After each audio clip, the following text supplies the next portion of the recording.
ముందుగా పల్లీలు వేపుకోవాలి.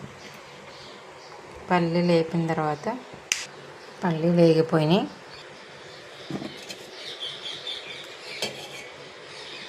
కొంచెం నూనె పోసుకోవాలి.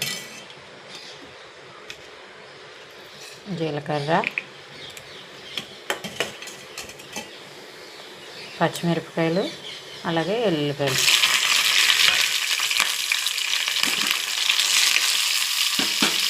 ఎల్లుల్లిపాయలు కొంచెం జీలకర్ర వేసుకొని, కరివేపాకు, తాలింపు గింజలు, ఒక మిరపకాయ వేసుకొని తాలింపుకి రెడీ చేసుకోవాలి. జార్లో పట్టుకున్న తర్వాత కొంచెం చింతపండు, ఉప్పు, ఈ పల్లీలు ఇవన్నీ చేసుకున్న తాలింపు అయిపోయింది కదా. ముందు చేసుకున్న తాలింపు అంతే.